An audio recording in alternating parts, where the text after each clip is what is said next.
Everyone's so quiet. Only for one more minute.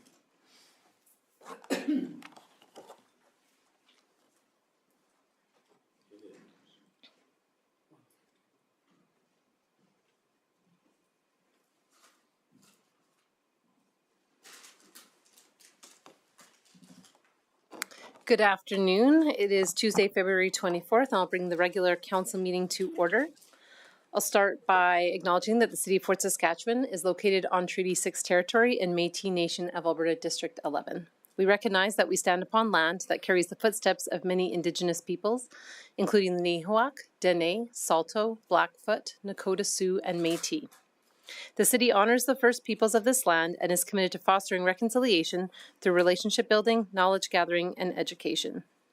We have some guests in the audience today, so I'll just let you know that the washroom facilities are located in the main lobby. And if there's an emergency, we're going to go out these doors and then out into the parking lot to the muster station. Or if that is blocked, we will go out the doors just to our right over here. Follow staff and they will get you to where you need to go. All right, first item on the agenda is adoption of the agenda. Councillor Ketcher? Make it my annual. Move the adoption of the agenda as printed and circulated. Thank you. I'll accept that. Is there any changes?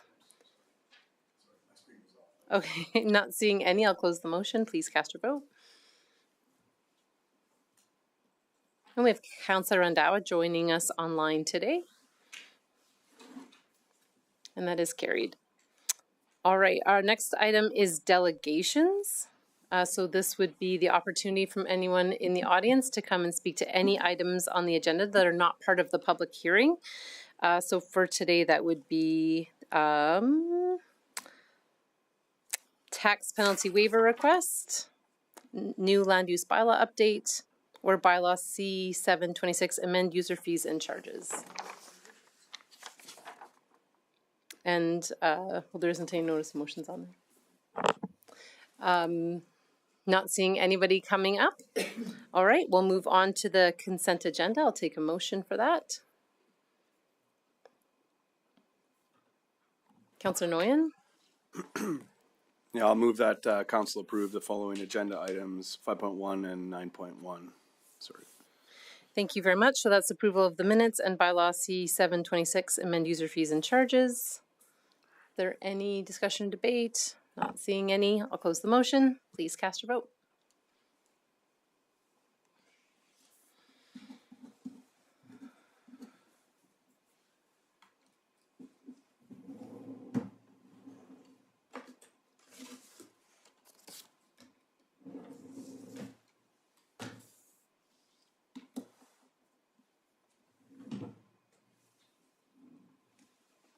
Slight delay.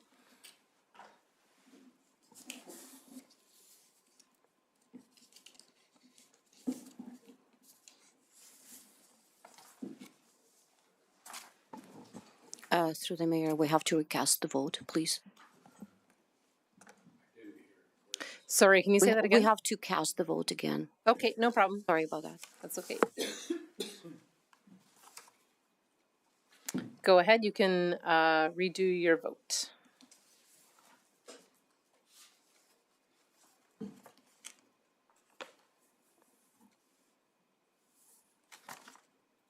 And that is carried. Next item on the agenda is public hearing. First, item 6.1, bylaw C226, amend the Forest Ridge Outline Plan and the land use bylaw to redistrict land in Forest Ridge, public hearing. The process for the public hearing will be that administration will provide the opening comments and information, with council being able to ask questions of administration. Following that, the public will be invited to speak to the item, with those who have registered in advance present first. Council can proceed in asking questions, and the administration can come up again to answer any follow-up questions from council. We will then move into business arising from the public hearing. With that, I will open the public hearing at 2:04 and welcome administration to present.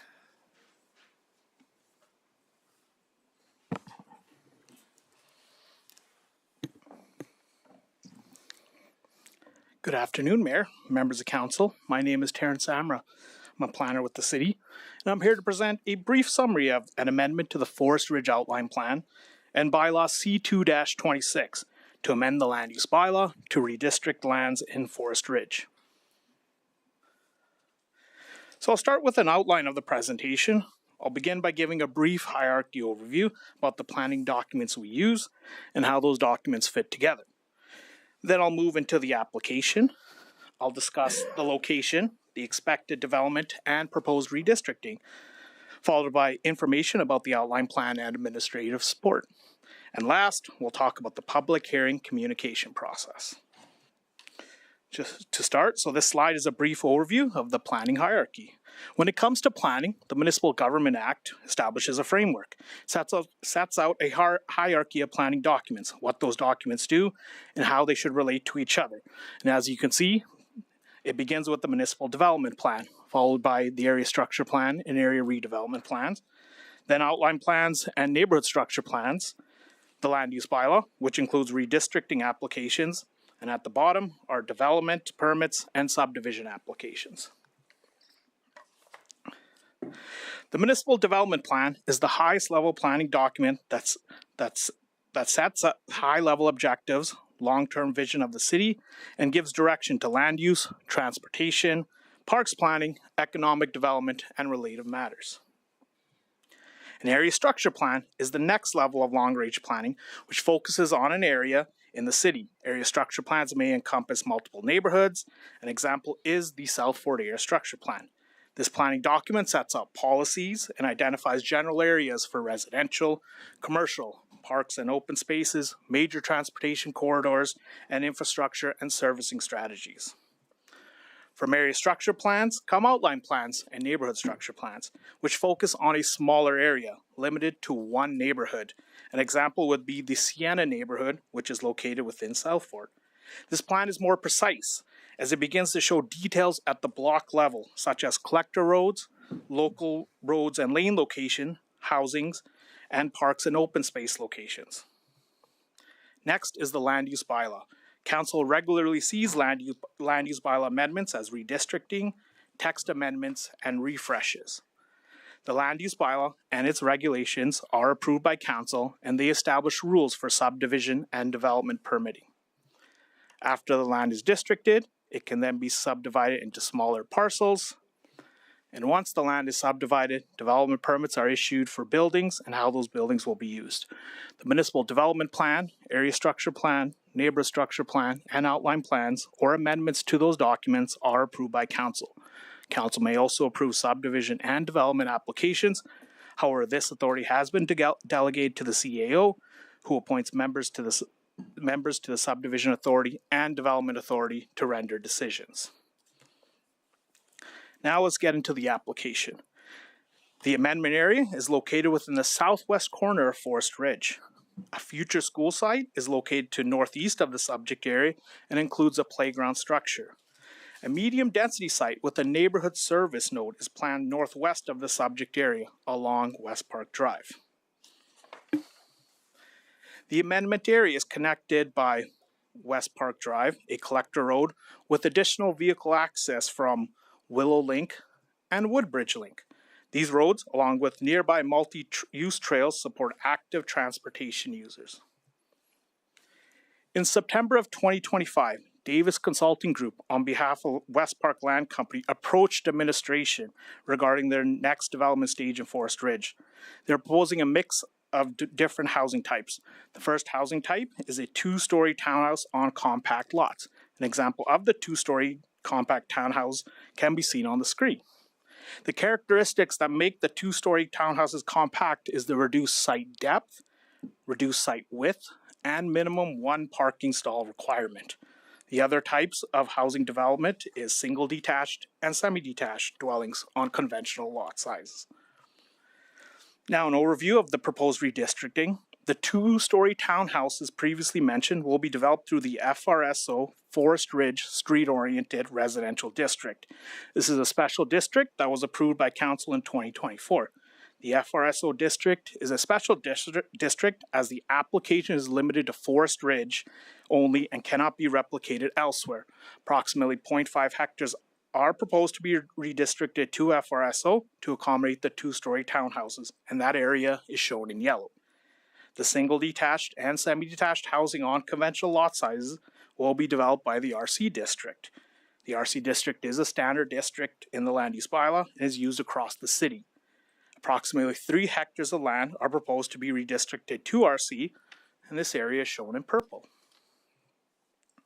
Now for the outline plan, as mentioned in the previous planning sequence slides, an outline plan's purpose is to articulate those precise details, such as block configuration, road and lane locations, and parks and open spaces. In 2024 and 2025, Council approved FRSO compact housing product in the form of semi-detached, 2-story, and 3-story townhouses, and those blocks are circled in black. With this application, the applicant is proposing an additional block of 2-story townhouses, and that is circled in purple. Other than the undeveloped medium density residential site along West Park Drive, which is seen in orange, this will be the last area to be developed in Forest Ridge. And please note that outline plan amendments are decided by council resolution rather than by bylaw. Next, we'll talk about the conformance to the city's planning documents. Does the purpose of the amendments align with the policies of the Municipal Development Plan and Area Structure Plan? West Park Area Structure Plan. The RC and FRSO districts are creating a neighborhood that contains a mix of different housing types, which will meet the broad needs of the community. By integrating all these types of dwellings, the amendments create a neighborhood that provides housing diversity and accommodates preferences of different lifestyles. However, supporting policy of the West Park Area Structure Plan does require an amendment to the outline plan. The West Park Area Structure Plan policy mentions that any innovative development, such as compact housing, must be identified on the outline plan.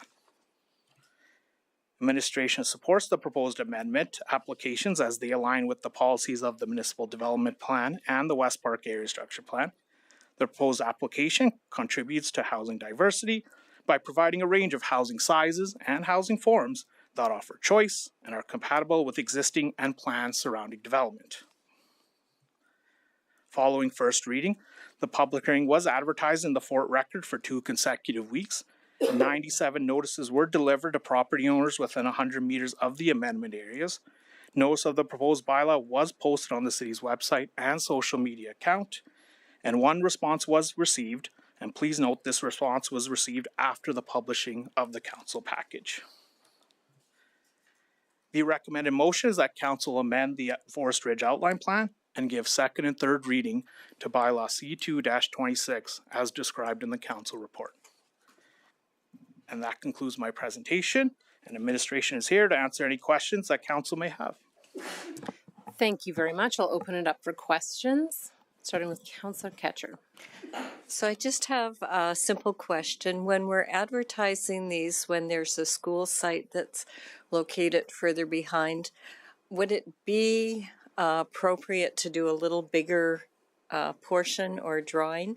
Because there seemed to be a lot of confusion. Everybody thought that was the school site, and that's what we heard a lot on Facebook. So I'm just wondering if you do have something that's like that, could planning actually do a bigger one that shows where this happening?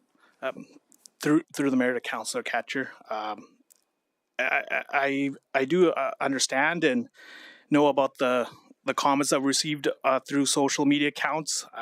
It is something that we'll definitely take into consideration next time, and to ensure if there is maybe something that might be a related matter like a school site, we can definitely perhaps maybe comment on it or make the map a little bigger and make sure there's an understanding for residents. Something we'll definitely can take back for next time. Appreciate your answer, and I think it would just provide a little more clarity to people because they don't know what's going on. It's really hard for them to understand. So thank you.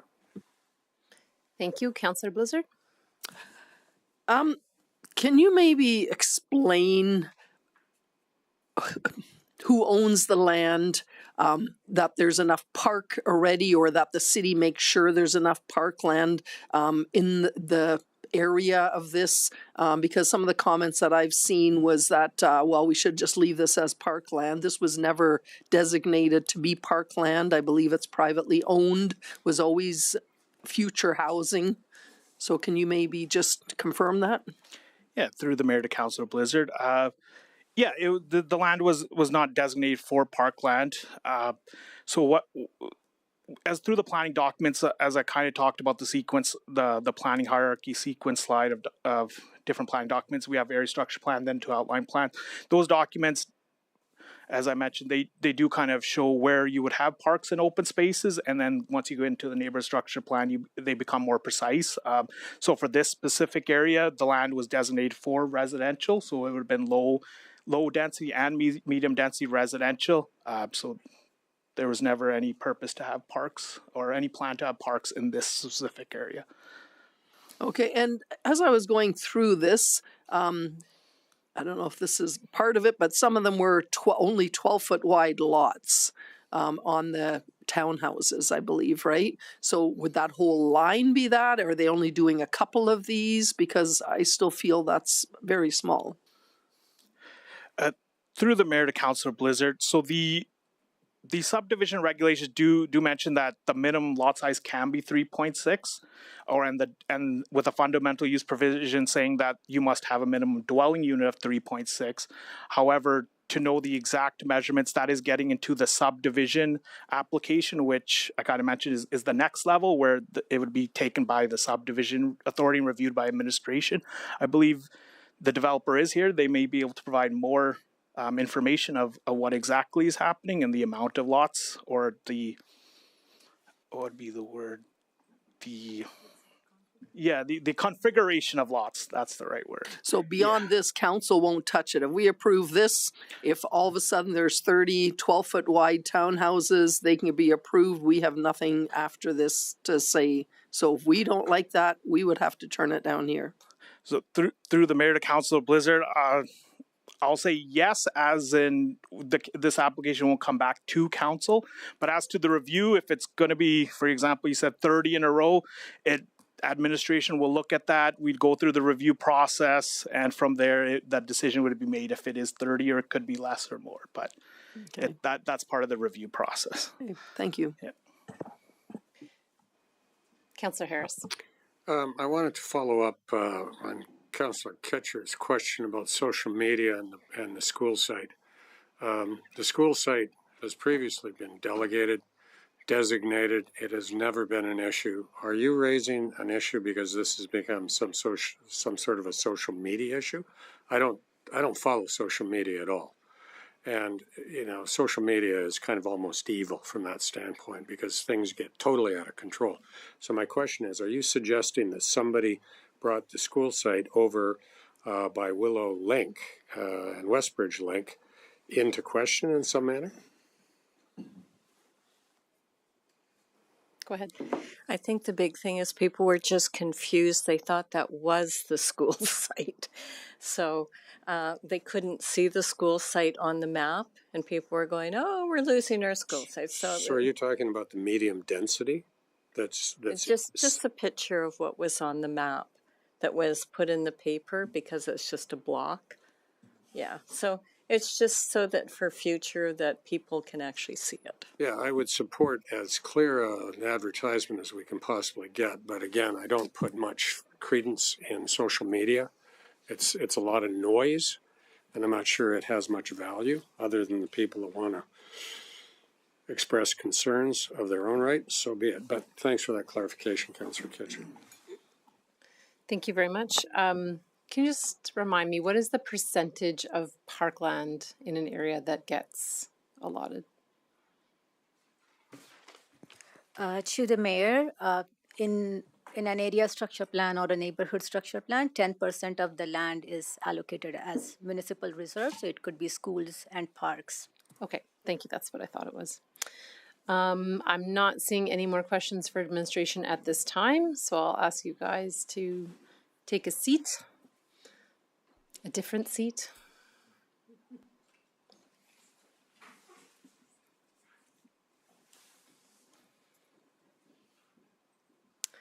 Thank you very much. We'll move on to public speakers. We'll start with the ones that are pre-registered. I have Jamie Kitlarchuk, and I don't see Mr. Davis. You can speak on behalf of both of you today. Welcome.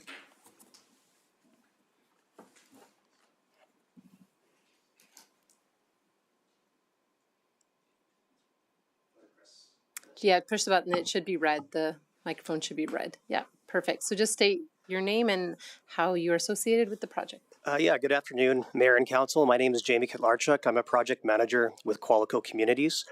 We're a managing partner with West Park Land Co. and are managing the Forest Ridge neighborhood development. I think Taryn did a great job of going over the planning application and proposal at this point. So I'm really here to answer any questions that you may have and hopefully ease any concerns that you may have. Thank you very much. I'll open up for questions. Councillor Blizzard. Sure. I think you heard my last question. So how many 12-foot wide townhouses would you be having?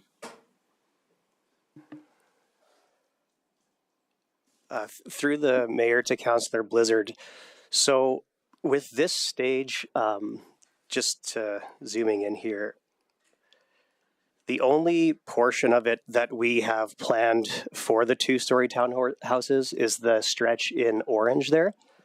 Our subdivision application that's been submitted concurrent with this plan has 16 two-story townhouse lots, and none of those are 12 feet in width in this stage. So previous stage, we did have 12.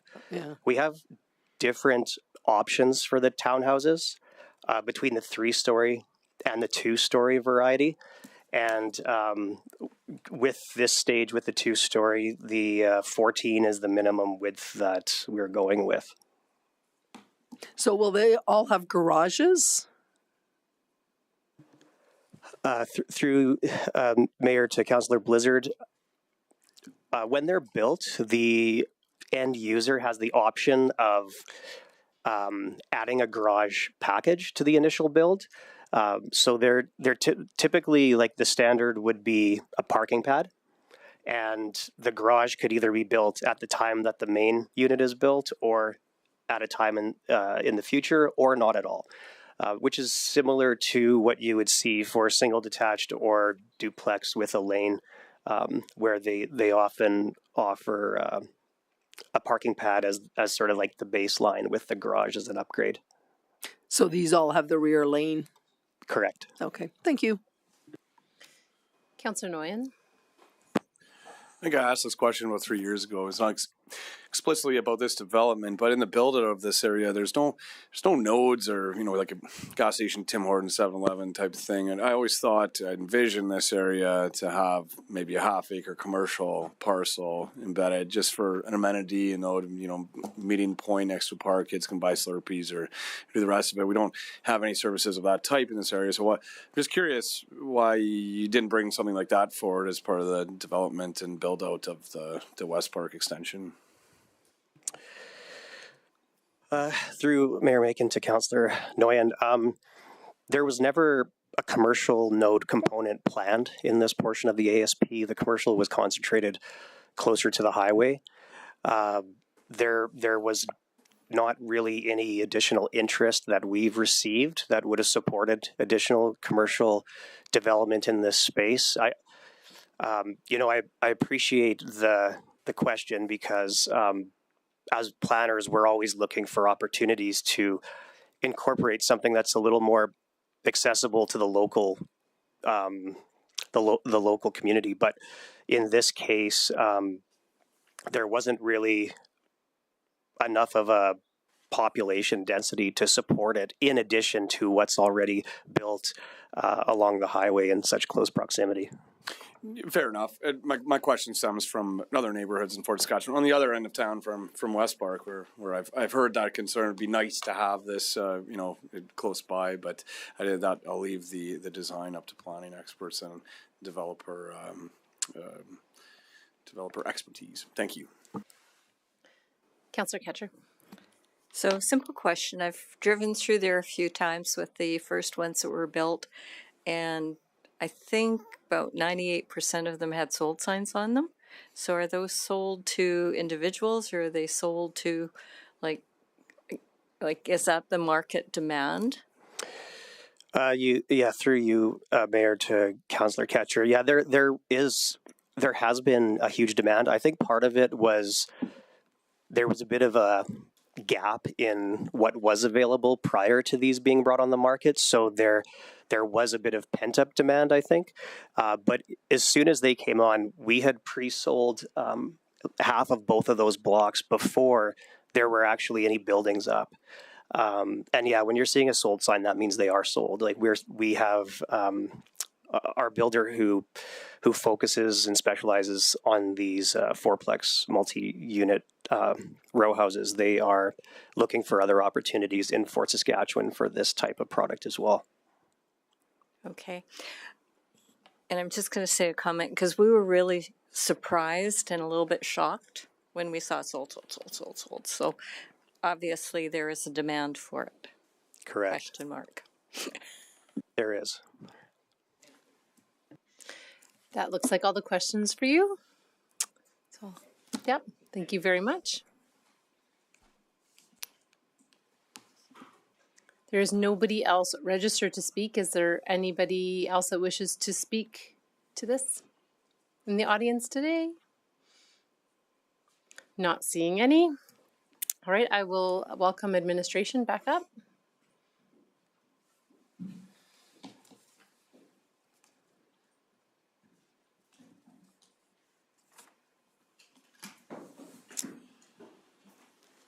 All right, is there any further questions of administration?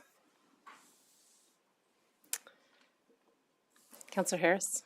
I guess further to Councillor Nguyen's question about there was the higher density site over on West Park Drive that has had some discussion over time.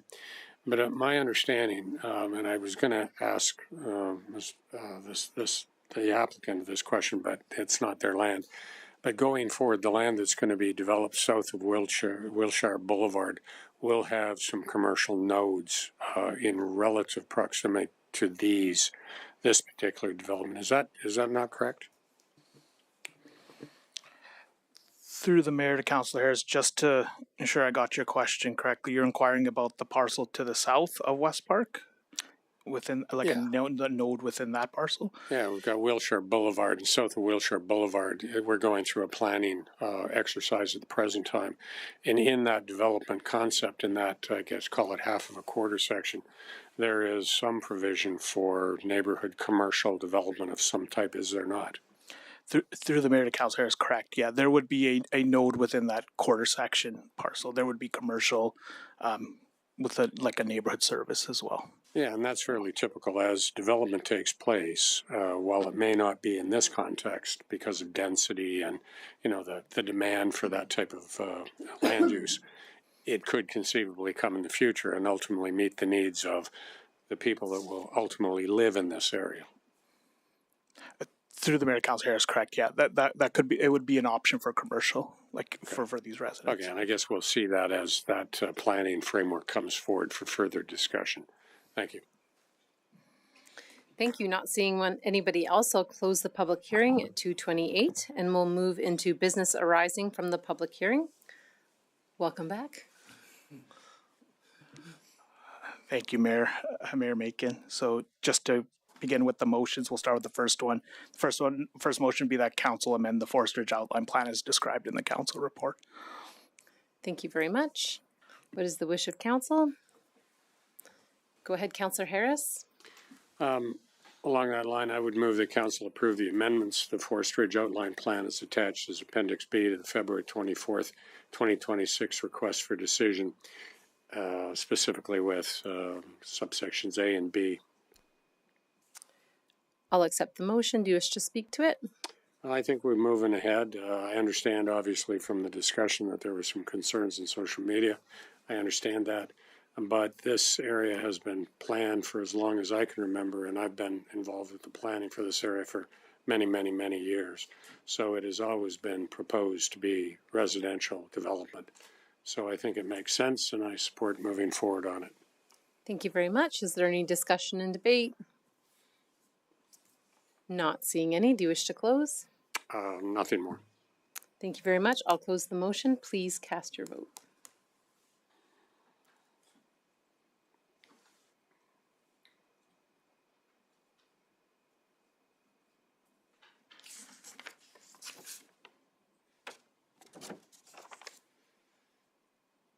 And that is carried.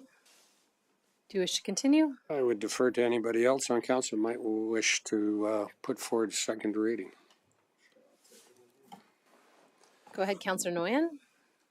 I think there's an abbreviated version, or I can read in the one in our agenda package. But okay, so I'll move the council give second reading to bylaw C 226 to amend land use bylaw C 2320 according to A and B.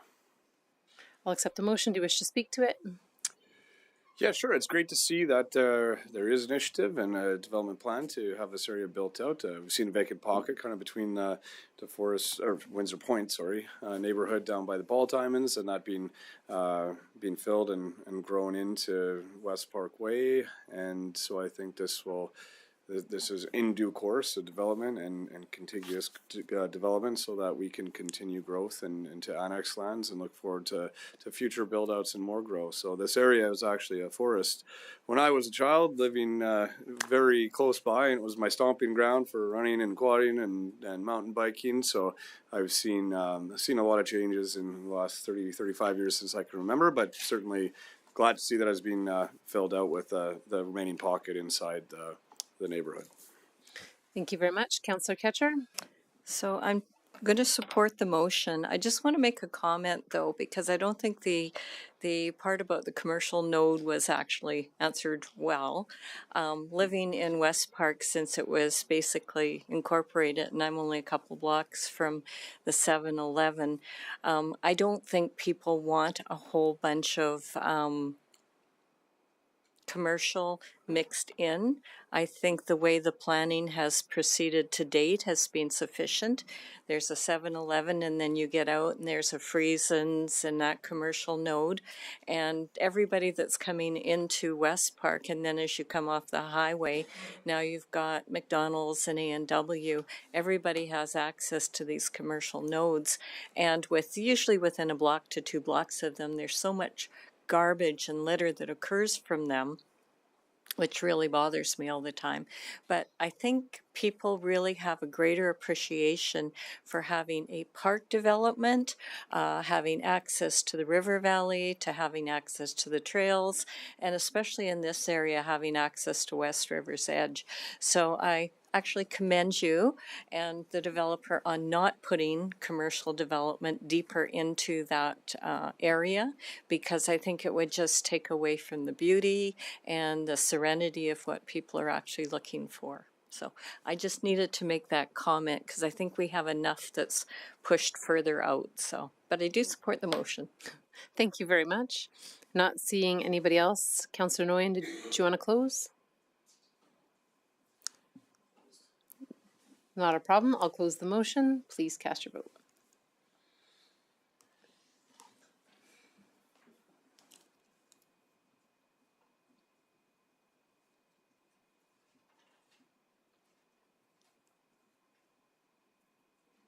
That is carried. Councillor Nguyen, do you wish to continue third reading? All right, Councillor, oh, sorry, I got out of the screen. Councillor Ketcher? So I'll give that council give third reading to bylaw C2-26 to amend land use bylaw C23-20 as presented in A and B. And just speaking in favor of that, I know when these applications came forward a few years ago, there was concern about the fact that there would be townhouses in West Park. And I think the comments that were said back in the day is that not everybody can afford a 2,000 square foot home, but they would like to be nestled into community, and that whether they were a single mom, this actually gave them the opportunity a single mom or a single parent, I should say that, clarify that. It actually gives them the opportunity to be in a neighborhood where they feel safe, secure, and that there's diversity in housing. So I fully supported it back then, and I think I support it now. Thank you. Thank you very much. Not seeing anyone. Do you want to close? That's fine. I'll close the motion. Please cast your vote.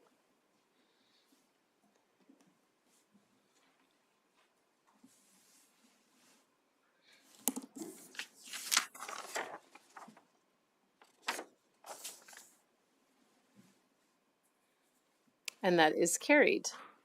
All right. We'll see you back shortly, Ms. Shindy. For now, we'll move on to new business 8.1, 2026 tax penalty waiver request. Trish Norman presenting.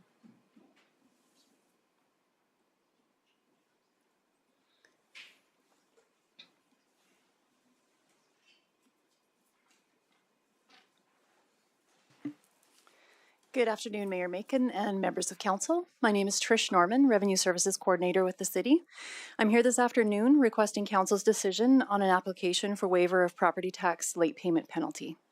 The motion before you today is that council approve the waiver of late payment penalties for tax roll 462-5158 in the amount of $337.99. On January the 26th, 2026, the City of Fort Saskatchewan received an application from the property owner requesting a waiver for the property tax late payment penalties in accordance with the Property Tax Waiver Policy and Procedure FIN 029C.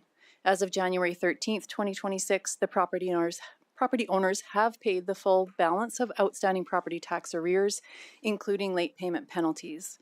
The property owners have consequently made an application for council to consider late payment penalty reimbursement under compassionate grounds as outlined in the supporting document. Administration is not authorized to waive these penalties since this authority is prescribed to council as per the Municipal Government Act. The city relies on property taxes for the funding of city operations and requires that taxes be received on a timely basis. Late payment penalties are used to encourage compliance with payment deadlines and to mitigate the operational costs of processing late penalties. The city provides notice and time for property owners to pay their property taxes, and there are several payment options available, including post-dated checks, online payments, and the Fort electronic payment plan.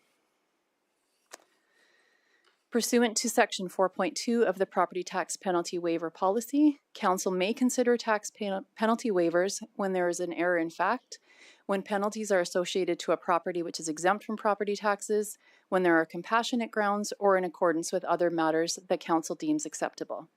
Administration recommends that the request to waive the late payment penalties be denied since the application does not align with the criteria in the policy. I can now answer any questions you have. Thank you very much. And just a reminder, if you would like to ask any questions that are more personal in nature, you should ask for a motion to go in camera. Councillor Blizzard? No question, but I'll make the motion. Go ahead. I make a motion that council approve the waiver of late payment penalties for tax roll 4625158 in the amount of $337.99. And in speaking to that, I'm actually voting against it. We're just bringing this forward to make sure that it's clear and concise. This doesn't follow what we waive penalties for, so I will not support this. Thank you very much. Is there any discussion and debate?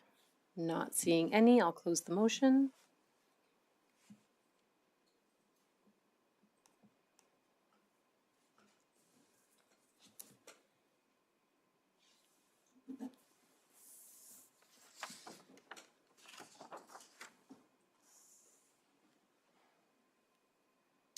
Thank you very much. That motion is defeated.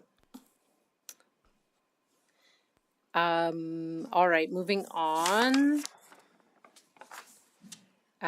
We are going to, it's only 2:40, so I'm not going to take a break. We can continue on. 8.2, new land use bylaw update, Shri Shindy.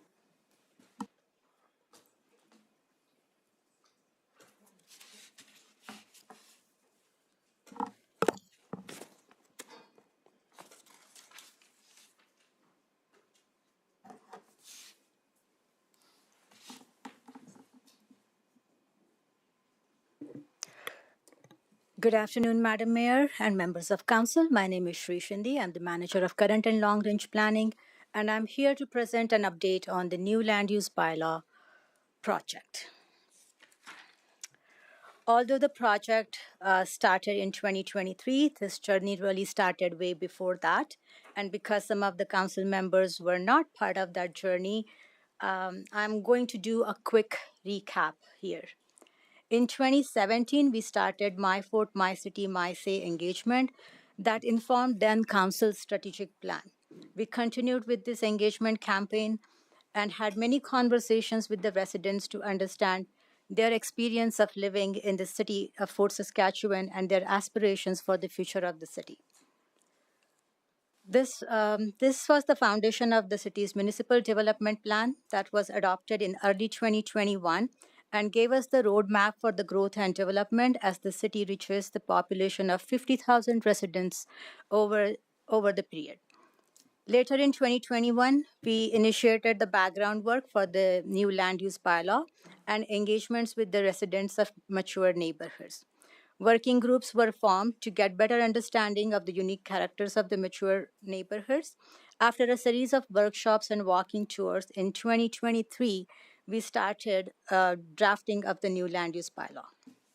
We engaged with the residents of individual neighborhoods, interested parties, including development industry, school boards, business owners, and internal departments. And soon we will be entering in the final phase of this land use bylaw, that is taking the draft to the residents in the final citywide public engagement, finalizing the land use bylaw prior to bringing it to council for consideration. As I briefly mentioned, the My Fort, My City, My Say public engagement is the foundation of the city's municipal development plan.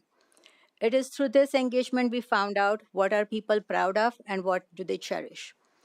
They shared their day-to-day experiences of living in the city and in their neighborhoods and their aspirations for housing, mobility, shopping, and recreation in the city as city continues to grow and develop. They also told us the neighborhoods are different and their uniqueness needs to be preserved. Regulations for the new neighborhoods and the mature neighborhoods cannot be the same. There should not be a one-size-fits-all approach.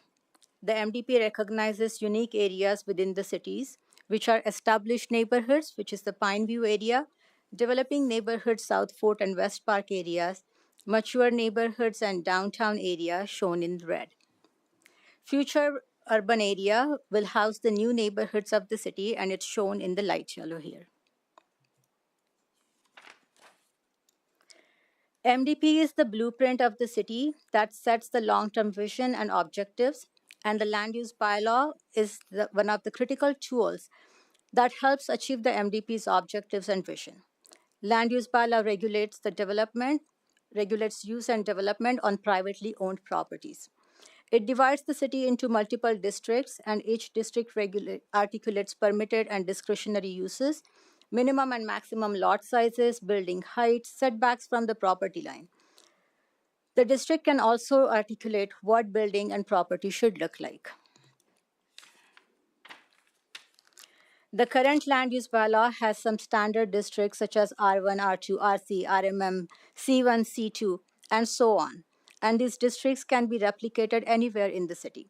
For example, RC district can be applied in South Fort area as well as in the mature neighborhoods of the city.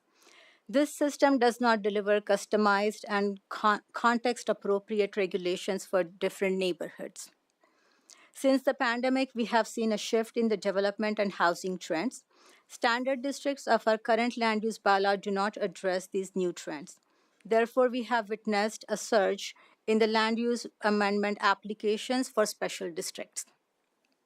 To sum up, a new land use bylaw is needed to ensure consistency with the municipal development plan. In mature neighborhoods, we want to protect the character of the neighborhoods, and in future neighborhoods, we want to create complete communities for all ages, incomes, and lifestyles, where community services are also accessible. To date, administration has held 30+ engagement sessions and walking tours with the residents, property and business owners, and with interested parties. This map shows the prominent districts of the new land use bylaw. These 8 districts represent existing and upcoming residential neighborhoods and commercial destinations within the city. Draft regulations for these 8 districts were taken to the residents of the respective neighborhoods and to the interested parties for feedback. 2 rounds of engagements were conducted with the residents of mature neighborhoods and downtown districts. Feedback was summarized, shared with the residents, and drafts were updated. Residents were engaged through in-person workshops, and many chose to engage through online engagement on the project webpage. These districts replace the standard residential and commercial zones and provide customized and comprehensive regulations for these neighborhoods. Other districts, such as industrial districts, parks, public service, agricultural districts, were also reviewed for their relevance and their alignment with the MDP and have largely remained the same. That brings me to the next steps. We have completed neighborhood and area-specific engagements. The next step would be to bring the draft land use bylaw for the citywide public engagement. We will host multiple sessions where residents can come to review the new land use bylaw. Draft will also be available online for the review and comments. Following that, we will prepare the final What We Heard report. In Q2, we will present the What We Heard report to Council along with the overview of the land use bylaw. We will incorporate the feedback from the final engagement into the final draft of the land use bylaw. Assuming there are no significant changes or shift in direction, we anticipate bringing the new land use bylaw for council consideration in Q3. That brings me to the end of my presentation, and I'll be happy to take any questions. Thank you so much. And there's no decision to be made today. So this would typically be at a committee of the whole. So just a little bit more latitude today for a little bit more conversation along with your questions. Starting with Councillor Nguyen. Sorry, I clicked the wrong button. Go ahead. Yeah, thank you. It's good to hear an update and timeline. So thank you for bringing that. To kind of know what's going to happen from here on. This has been a hot topic in the community. Very simple question for you. I see the word holistic. It's not something I've seen many times. What in a planning contest? What does that word mean? And I mean, maybe how is it applied in your vision of our land use bylaw? A short answer is fine too. We don't need mad technical details. Through the mayor to Councillor Nguyen, I'll keep it short. Holistic just means comprehensive. So we are trying to create complete communities in the future urban area. So that's why the word holistic. That's good enough. And further on top of that, my last question is, I see there's like a crossover with Point of Pins as a holistic, and then and also labeled as residential estates. Why wouldn't you just leave it as estates? And how would it be classified holistic as well? Because it seems like holistic has been applied more to future urban areas, and that's already a built out estate residential area. Again, through the mayor to Councillor Nguyen. So the estates part of future urban area that applies to the Point of Pins existing estate lots. So that falls under estate residential. The area around it is the holistic neighborhoods where new neighborhoods will be planned. Okay, so basically you take consideration of what's existing there embedded within a holistic area to apply again, the entire it would be a different district. So the Point of Pins would be under estate residential district. Okay. Not under holistic district. Oh. Yeah, but it is surrounded with the holistic neighborhood district. Right. Yeah. Okay, I think I get how you've laid out the table then. Thank you. Councillor Harris. Shri, looking at map 5, which has these new concepts for your land use designations, CND as holistic neighborhood and whatnot,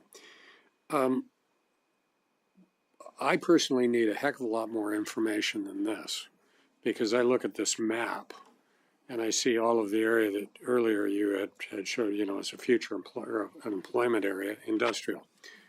industrial has a land use. It has all kinds of stuff associated with the land use bylaw that would dictate the use in any one of those land parcels in that area. I see the area where the jail is, the institution. I would expect that should have been listed as an institutional use. I don't see any institutional. I don't see any parks and or recreation. The West River's Edge area is just white. So are you defining that the built-up residential areas are the only thing that we're dealing with here? Because if that's the case, it leaves me really cold, and I really think it's a major omission in relation to information for council. Because I've got a pretty significant planning background, and I understand planning, but this just leaves me really cold. If you're going to fill that in over time, then I will look forward, as we all will, to more comprehensive planning concepts that will be associated with these areas. And I know you've been doing the engagement with the residents, but the residents are going to want to see, well, okay, I live in Pineview. What are the elements of the land use bylaw that will either constrain or create opportunities for the development of my property or the properties in reasonable proximity?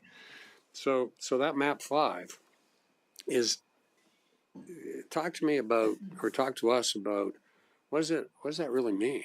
Will there be future specifics that will ultimately then, in a CND area, CND will have this density, it'll have these setbacks, it'll have this, all of the things that would typically be in a typical land use bylaw? Or are we going into some sort of new land use bylaw framework that I have never seen or I'm not aware of? Is there something new coming down the pipeline?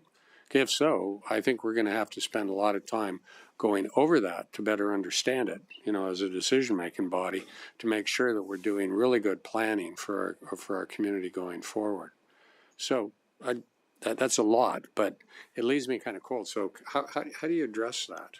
Through the mayor to Councillor Harris, I think there were a lot of questions, but I think there might be a simple answer. And if I miss something, just ask me more questions. Yep. So I shouldn't have named this slide land use map. Really, this slide is showing 8 complex land use districts where we did a lot of consultation with the residents, because there were existing developments. We needed to be contest specific. So these are more important and where we did a lot of consultation, and they changed. These districts change compared to what we currently have in the land use bylaw, which is R1, R2, RC, right? So this is only showing those 8 districts. On top of them, there would be your parks district, industrial districts, institutional district, PS district. So all those things would still be there, agricultural district. Regulations for that are not changing very much. What we had in place is still working. So they will also become the part of the land use map. So this is just showing the 8 districts, but the overall land use map will show all those PR, PS, and all those kinds of things. So that is one thing. When you go, as people said, like the Pineview regulation should be different than South Fort regulations. These districts do get into what those minimum maximum lot sizes are, what are the building heights, and where do the commercial goes within those districts and those kinds of things. So these districts are longer districts, but they are done in a holistic way where you take the whole neighborhood into consideration and the context of the neighborhood into consideration. So all this permitted discretionary uses, subdivision regulations, development regulations, and in some cases even architectural control where people wanted to preserve the character of the neighborhood. It is all built in these districts, and that's why it was complex exercise and took back and forth with residents to make sure we got it right. So that's what I would say about how what's the approach to the new land use bylaw is, and that all those districts other than these 8 will also be there.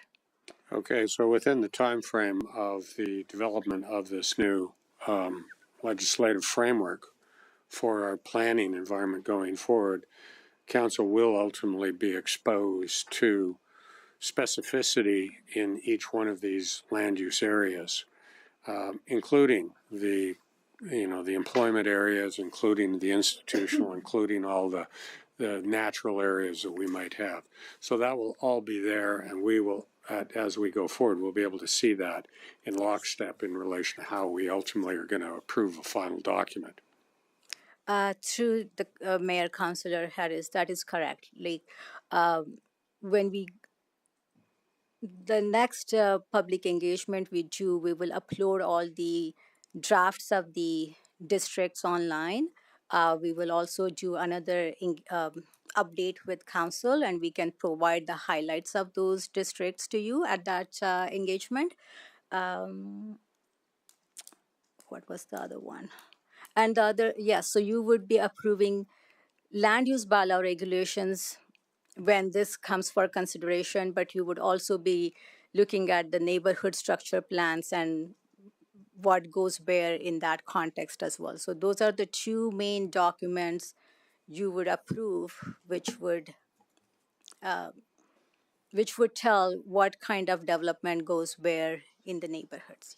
Yeah, I guess from my point of view, what I'll be looking forward going future is that we have enough rigor in the information that gets shared with council, because reflecting back on the MDP development process that happened through COVID, I missed a lot of stuff. I will readily admit that we had some things in there, and I think a number of councillors who were on council at the time, ultimately, we kind of missed that. So this is, the MDP is really important, obviously, as a guiding document. This is ultimately a reference point that ultimately will guide our development framework approval process that ultimately we grant to your department.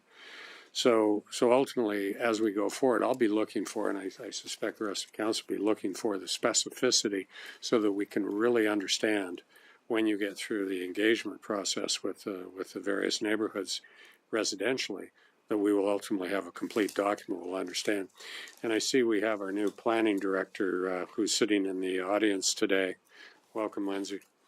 And I'm sure she'll be ready to roll up her sleeves to provide the leadership to the team that ultimately will bring this back to council as we go forward.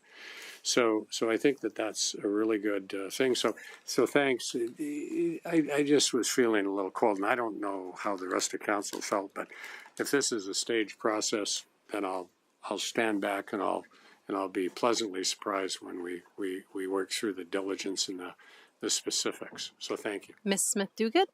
Just to add to Ms. Shindy's comments, the plan is to come to council in May at a committee meeting and share the final draft of the districts. If council would like to start reviewing the draft districts now, you are more than welcome to do so. They are available online at fortsask.ca/LUB. It is a lot of content, so we haven't been bringing that to council until it's in the final stages. We don't want you to feel like you have to re-review these drafts as they come forward. Yeah, I think we should probably have some sort of a discussion so the council as a whole is comfortable with the best way to move forward on this thing, to take the good work that you and your staff have been doing in this regard, the planning staff, so that we ultimately can ensure that at the end of the day, it has been a fulsome discussion that sets us up for future development under this new legislative framework. So I leave that personally to you to make that suggestion to council, how best to engage us so that we can make sure we make the right decisions.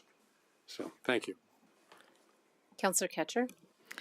Okay, a little bit on the same lines. So you've gone out to do public engagement, and then there was a lot of engagement that we heard back from, and we had to go back to the public and say, gee, we hadn't heard about it, or we didn't know what kind of changes were being proposed. So as you talk about going to do final citywide public engagement, are there any pinch points still left in these changes that we're going to hear back on? Because I don't want to have to go back to the public and say, oh, gee, once again, we didn't know what the final changes were before the final engagement happened.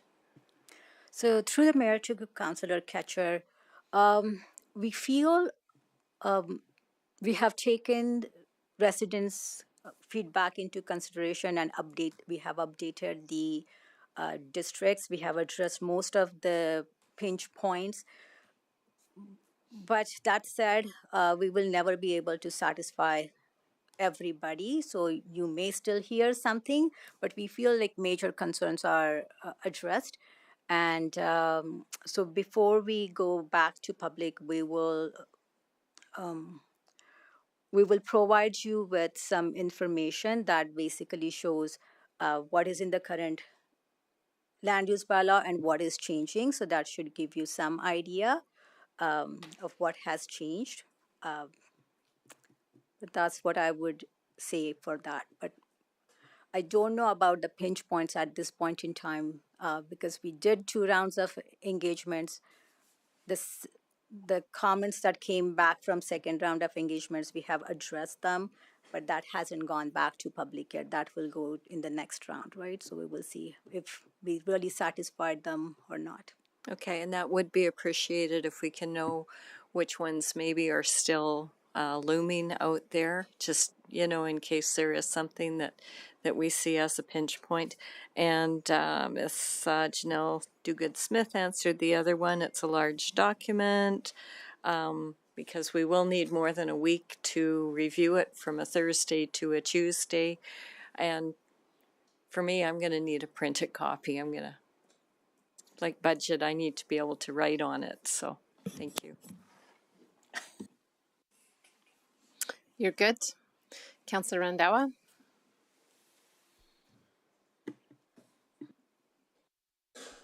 Thank you very much for the presentation and for sharing that.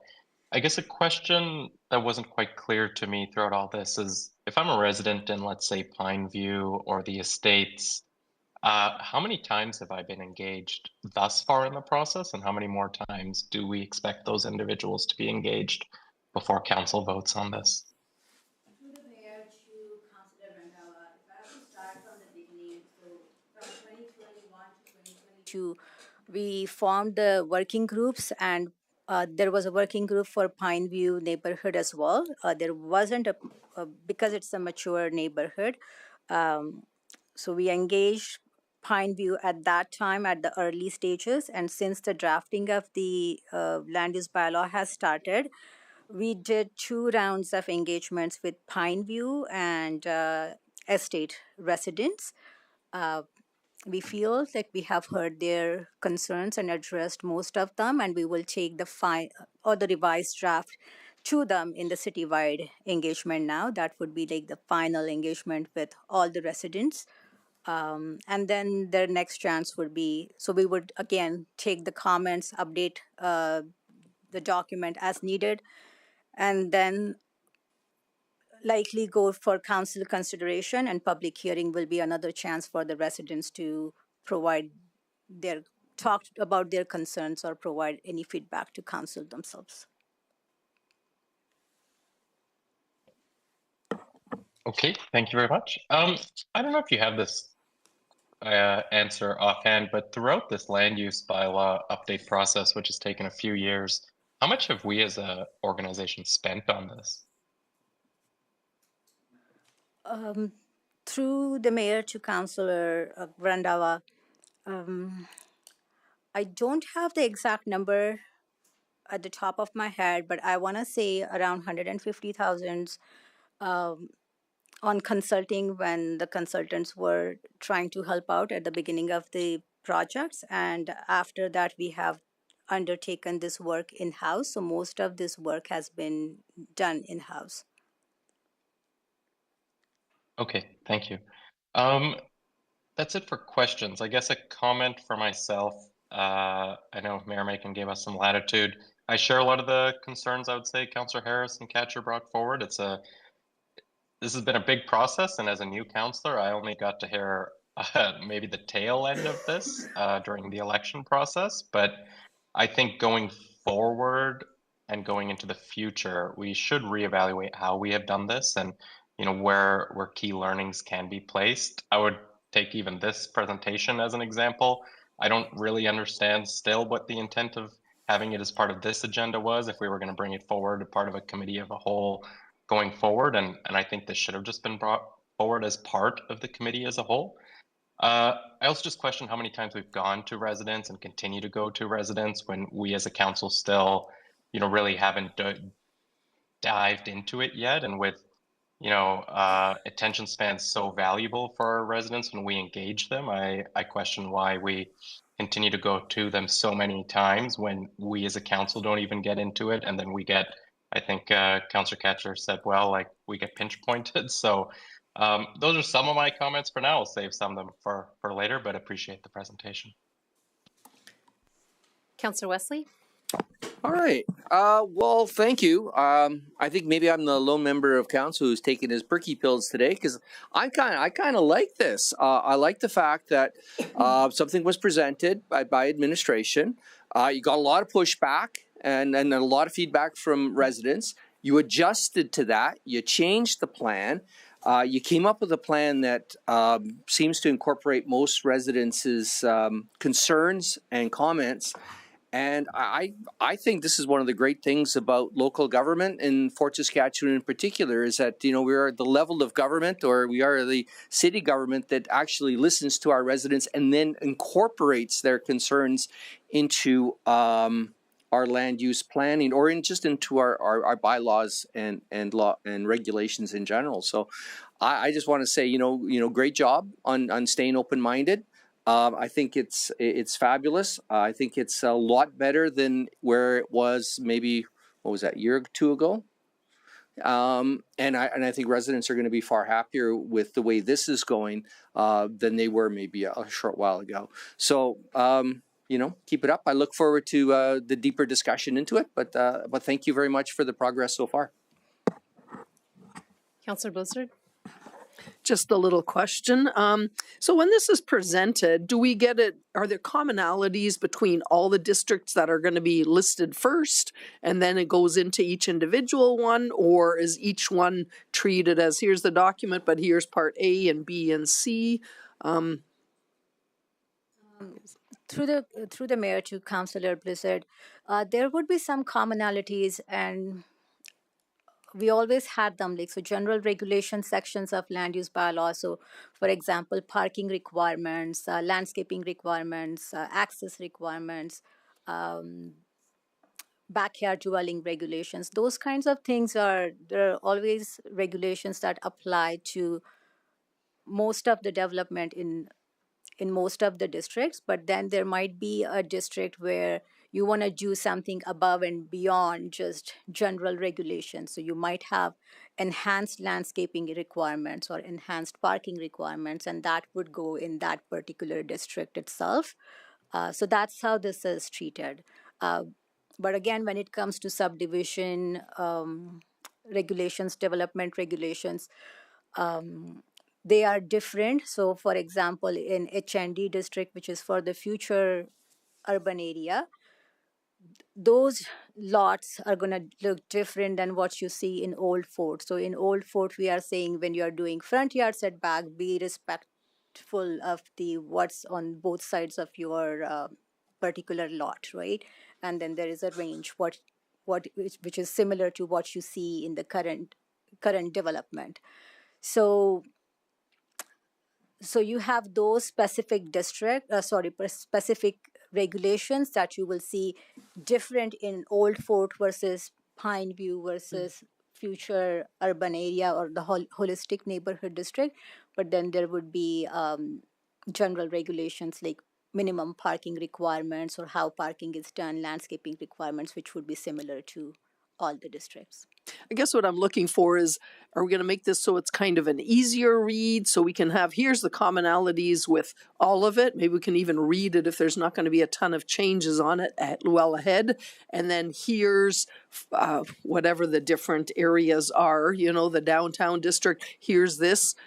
We got to make sure that it's open and transparent enough for people to understand, including all of council.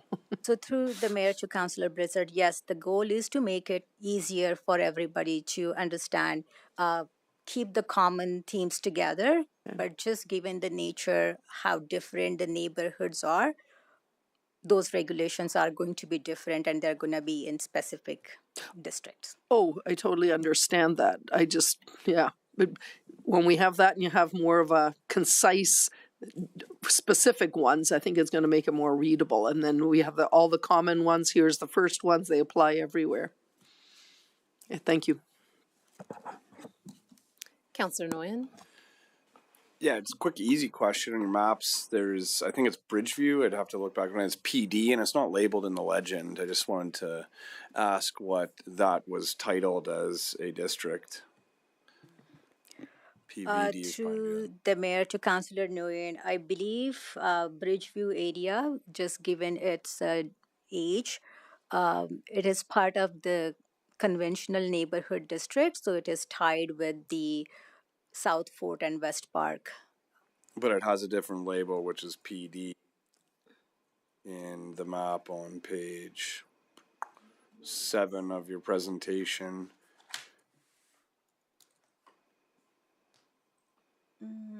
It's just not listed in the legend, so it must have a name if it has an acronym.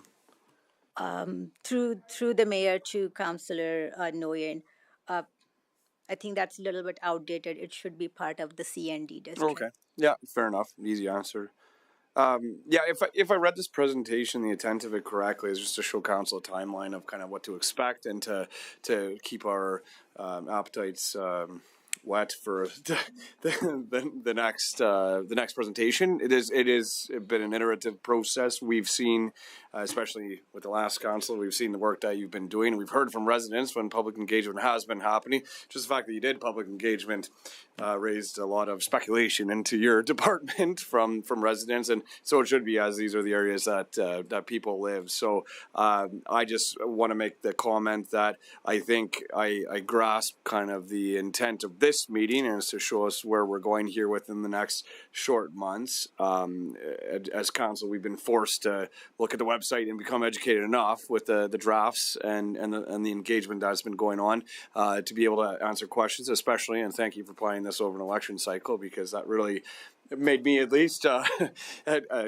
motivated to be more educated about it. So yeah, it's not an easy process of what we've done, and if anything, encourage you to keep up the work. And I think you're doing the right thing by not getting council involved when there are changes in a draft level that are ongoing. So if that's the understanding that we should have up here, it's the one that I have, and correct me if I'm way off track, but we'll see this in due course to be able to evaluate in many details.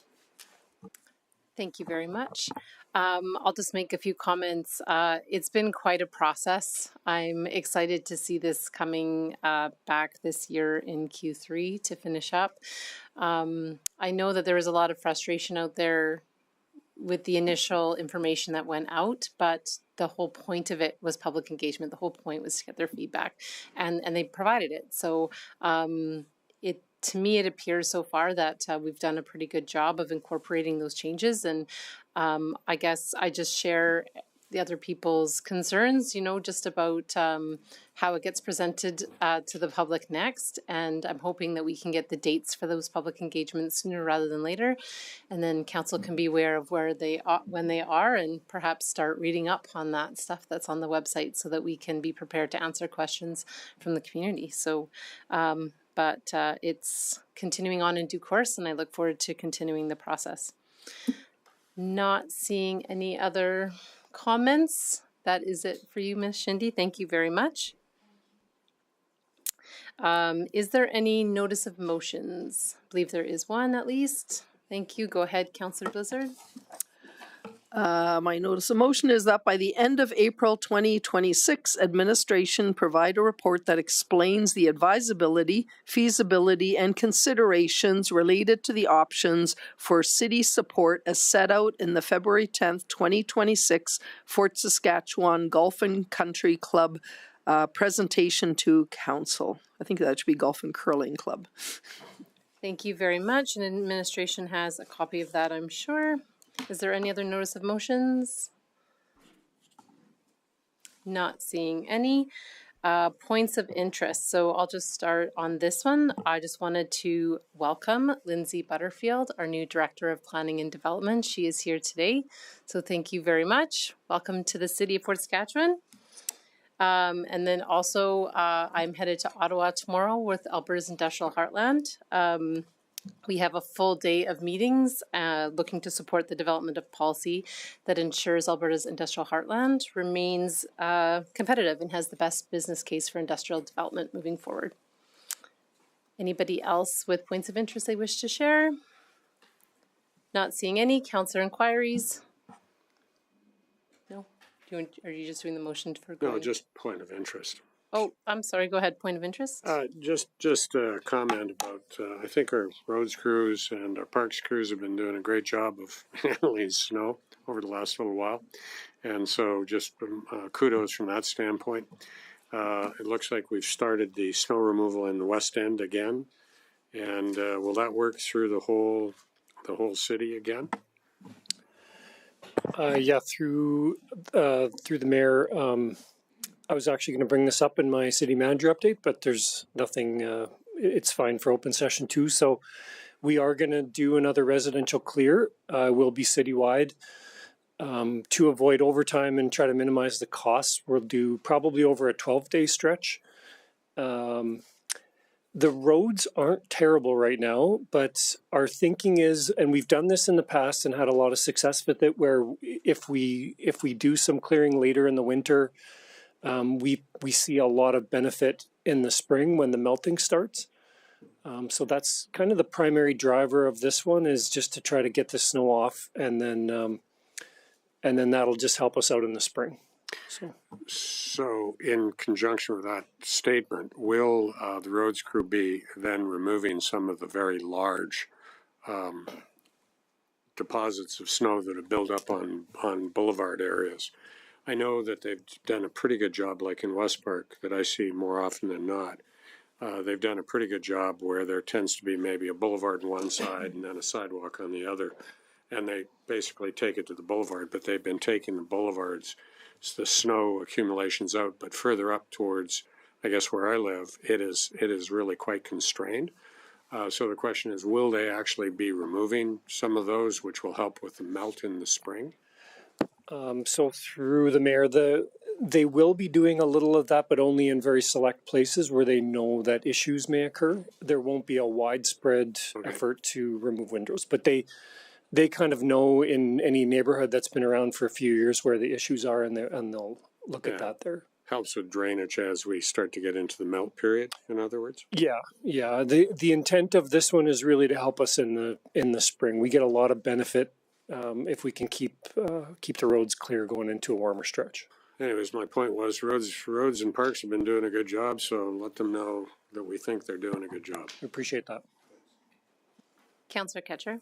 Okay, just a point of interest. So Air Utilities did have their full day of orientation, and it was very extensive, very exhaustive, and excellent. So I give them kudos for all the information that was presented.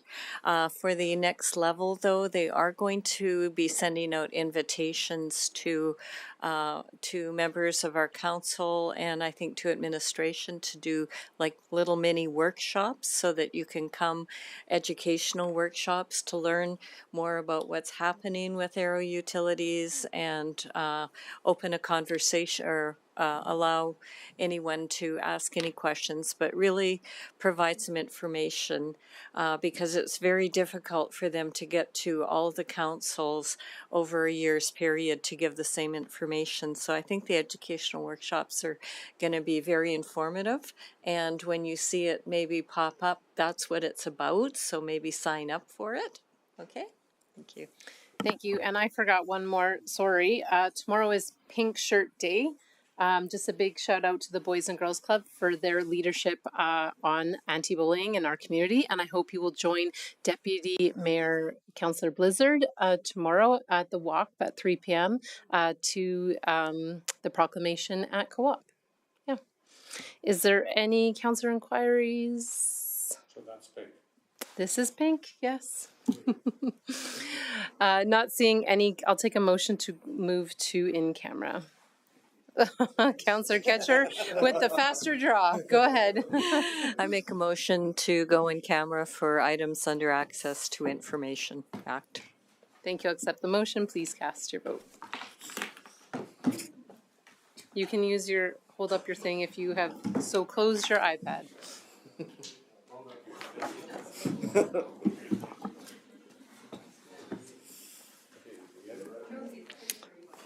And that is carried.